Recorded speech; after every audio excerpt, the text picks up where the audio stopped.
बुद्धं शरणं गच्छामि।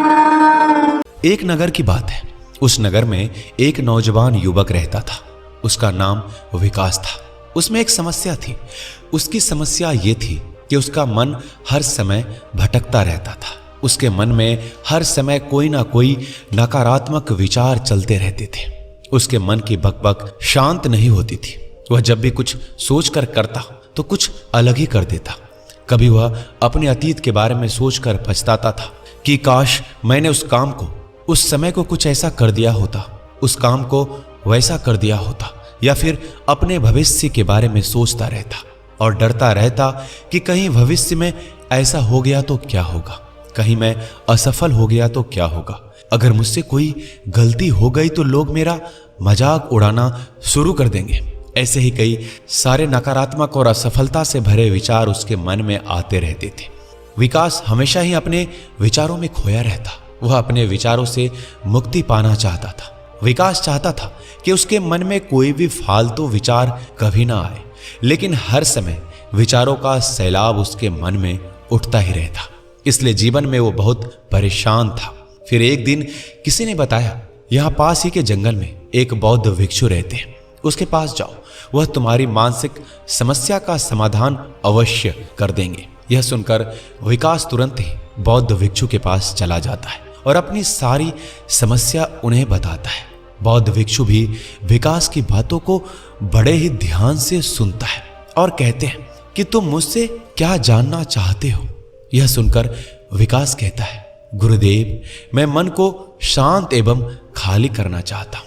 मैं आपसे ये जानना चाहता हूँ कि मन को खाली एवं शांत कैसे कर सकते हैं। मेरा मन हर वक्त विचारों से भरा रहता है। मेरा ध्यान एक जगह लग ही नहीं पाता है, जिसके कारण मेरे हर काम में समस्या आती है। मैं एक चीज करता हूँ तो नकारात्मक विचारों के कारण दूसरी चीज पर पहुंच जाता हूँ।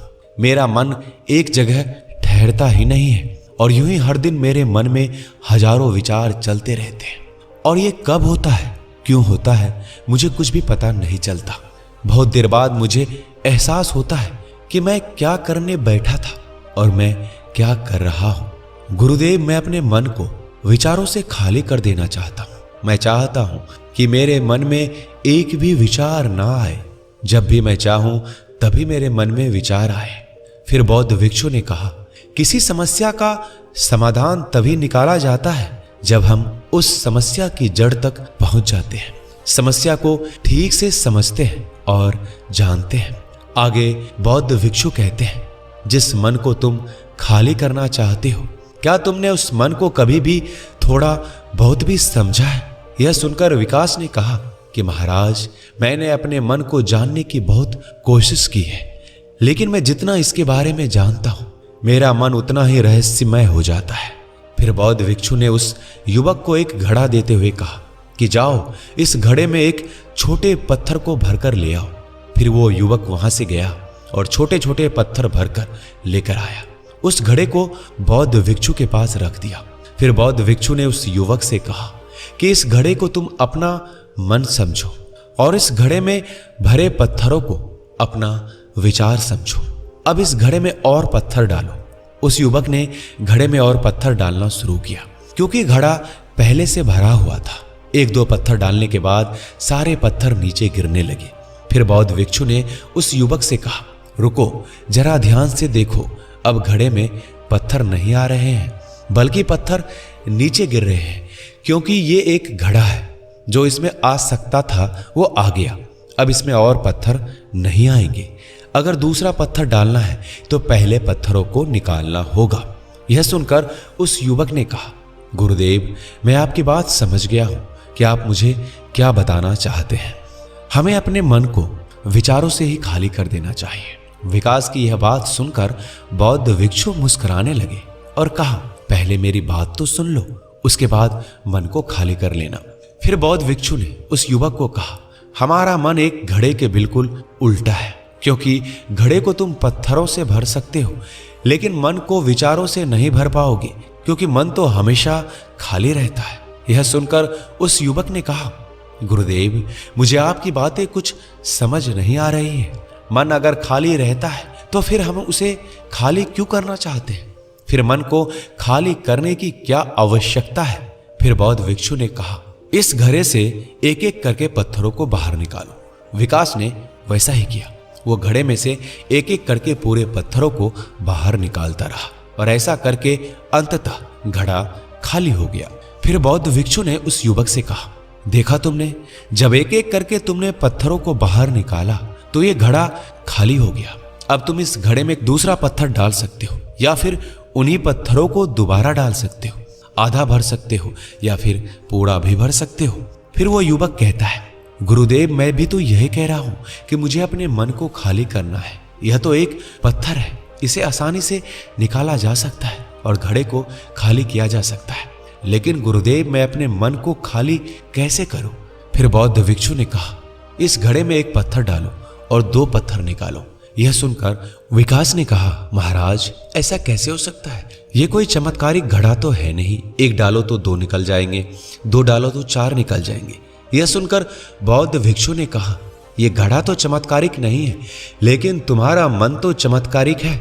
उसमें से अगर तुम एक विचार बाहर निकालते हो तो उसके साथ 2 विचार आते हैं, और जब तुम उन 2 विचारों को पकड़ते हो तो उसके साथ 4 विचार निकलते हैं, और ऐसा करते करते विचारों की एक लंबी श्रृंखला बन जाती है और फिर तुम कहीं नहीं रुकते, एक के बाद एक विचारों को पकड़ते जाते हो। यह मिट्टी का घड़ा तो पत्थरों से भर जाएगा, लेकिन तुम्हारा मन कभी नहीं भरता। वो हमेशा खाली है, लेकिन वह खाली नहीं करता। यह इस मन की माया है कि सब कुछ है लेकिन फिर भी कुछ नहीं। फिर उस युवक ने कहा, गुरुदेव, मैं आपकी बात समझ रहा हूं, लेकिन क्या मैं हमेशा अपने विचारों के जाल में ही फंसा रहूंगा? क्या मन के इस माया जाल से निकलने का कोई रास्ता नहीं है? फिर बौद्ध भिक्षु ने कहा, इस मिट्टी के घड़े में आधा पत्थर भर दो। फिर उस युवक ने ऐसा ही किया। फिर बौद्ध भिक्षु ने कहा, अब इन पत्थरों में से कोई एक पत्थर चुनो और उस पत्थर की एक छोटी सी मूर्ति बनाकर मुझे दे दो। मैं जानता हूं कि तुम एक अच्छे कलाकार हो। विकास ने एक पत्थर निकाला और उस पत्थर को बौद्ध भिक्षु के सामने ही तराशने लगा। पत्थर को तराशते वक्त उसे लगा कि यह पत्थर अच्छा नहीं है। फिर उसने दूसरा पत्थर घड़े से निकाला, लेकिन उसे वो पत्थर भी पसंद नहीं आया। फिर उसने तीसरा पत्थर निकाला, उसे तीसरा पत्थर भी पसंद नहीं आया। उसका रंग अच्छा नहीं था। ऐसा करते करते इस युवक ने सारे पत्थरों को बाहर निकाल दिया। उस युवक को ऐसा करते हुए बौद्ध भिक्षु बड़े ही ध्यान से देख रहे थे। फिर बौद्ध भिक्षु ने कहा कि जब तुमने पहला पत्थर निकाला था, उस पत्थर को यह समझकर तराशो कि इसके बाद तुम्हारे पास कोई और पत्थर नहीं है और एक ही पत्थर तुम्हारे पास है। फिर उस युवक ने जैसा गुरुदेव ने कहा उसी एक पत्थर को लेकर तराशना शुरू किया। फिर उसने उस पत्थर से एक बहुत ही सुंदर मूर्ति बनाई और बौद्ध भिक्षु को भेंट की। बौद्ध भिक्षु ने कहा, गुरुदेव, इस पत्थर से इतनी सुंदर मूर्ति बन सकती थी, यह मैं सोच भी नहीं सकता था।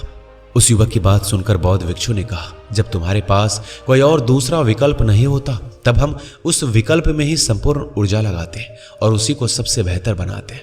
जब हमारे पास कई सारे विकल्प होते हैं तो हम पत्थर चुनते भी नहीं और मूर्ति बनती भी नहीं। हमारा मन भी एक विचार के पीछे हजारों विकल्प खोल के रख देता है। एक मुख्य विचार को छोड़कर उन हजारों फालतू के विचारों में उलझकर हम रह जाते हैं। फिर उस युवक ने कहा, गुरुदेव, मैं आपकी बातों को बहुत अच्छे से समझ गया हूं, लेकिन अब मुझे क्या करना चाहिए? कृपया मेरा मार्गदर्शन कीजिए। बौद्ध भिक्षु ने कहा, मन को खाली करना, साफ करना 1-2 दिन का काम नहीं है। यह बहुत लंबी प्रक्रिया है। क्या तुम इसके लिए तैयार हो? युवक कहता है, जी गुरुदेव, तैयार हो, चाहे कितनी भी लंबी प्रक्रिया क्यों ना हो। फिर बौद्ध भिक्षु ने उस युवक से कहा, मन को खाली एवं नकारात्मक विचारों से दूर रखने के 6 तरीके हैं। आओ एक एक करके समझते हैं। पहला तरीका, ऐसे लोगों का साथ छोड़ दो जो तुम्हें कमजोर, पिछड़ा हुआ, लक्ष्यहीन महसूस कराए। अक्सर हमारे आसपास ऐसे लोग होते हैं जो हमसे पद और धन में ऊपर होते हैं और इसी पद और धन के घमंड में वह अपने नीचे से लोगों को कुछ भी नहीं समझते। इसलिए ऐसे लोगों के पास रहना ही नहीं चाहिए। ऐसे लोग अपने से छोटे लोगों को हमेशा यह महसूस कराते हैं कि आप कितने छोटे हैं, इसलिए वह छोटे लोग अपने जीवन में कुछ बड़ा हासिल कर ही नहीं सकते। इसके अलावा कई बार हमारे मित्र और घर परिवार के सदस्य भी ऐसे होते हैं जो अक्सर हमें छोटा महसूस कराते हैं, हमें नीचा दिखाने की कोशिश करते हैं, लोगों के सामने हमारा मजाक बनाते हैं। ऐसे लोगों से जितना दूर हो सके उतना दूर रहे। ये लोग ऐसे होते हैं कि तुम्हारी नजरों से तुम्हारी गरिमा को दूर करके तुम्हें लक्ष्यहीन बनाते हैं और फिर तुम्हें खुद की काबिलियत पर शक होना शुरू हो जाता है। तुम्हारे अंदर खुद के प्रति नकारात्मक भावनाएं आ जाती है और यह नकारात्मक विचार हमें मानसिक तनाव और चिंता की ओर ले जाते हैं। फिर बौद्ध भिक्षु दूसरा तरीका बताते हुए कहते हैं कि तुम बहुत ही कम और चुनिंदा लोगों को ही अपना मित्र बनाओ। ऐसे लोगों को अपना मित्र बनाओ जिससे तुम कुछ सीख सकते हो, तुम्हारी इज्जत करें, तुम्हारी भावनाओं को समझें, जिनकी सोच तुमसे मेल खाती हो, जो जीवन में तुम्हें आगे बढ़ने में सहायता करे। हमारे जीवन और चरित्र में हमारे माँ बाप के बाद हमारे मित्रों का ही सबसे ज्यादा योगदान होता है, इसलिए मित्रों का सही होना भी आवश्यक है। ऐसा कहा जाता है तुम उन 5 लोगों का प्रतिबिंब हो जिनके साथ तुम सबसे ज्यादा वक्त बिताते हो।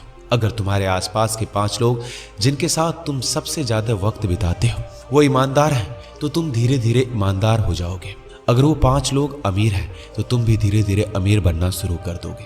कहने का अर्थ यही है कि तुम वैसा ही बन जाते हो जिस तरह के लोगों के साथ तुम अपना समय व्यतीत करते हो।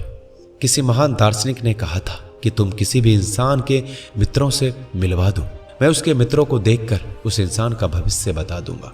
हमारी सबसे बड़ी समस्या ये है, हम लोगों को ना नहीं बोल पाते हैं। जिन लोगों के साथ हम रहना पसंद भी नहीं करते, ना चाहते हुए भी हमें उन नकारात्मक लोगों के साथ वक्त बिताना पड़ता है।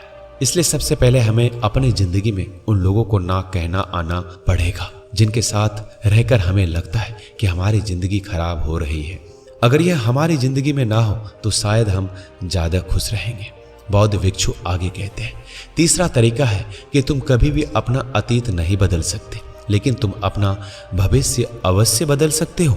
इसलिए तुम्हें पूरी तरह से वर्तमान में रहते हुए उन चीजों पर, उन कामों पर ध्यान दो जो तुम्हारे नियंत्रण में है, जिन्हें तुम आज कर सकते हो, अभी कर सकते हो। बौद्ध भिक्षु कहते हैं मेरी एक बात हमेशा याद रखना, केवल वर्तमान में रहकर भविष्य को संवारा जा सकता है, अतीत में रहकर नहीं। इसलिए वर्तमान में जीने की आदत डालो।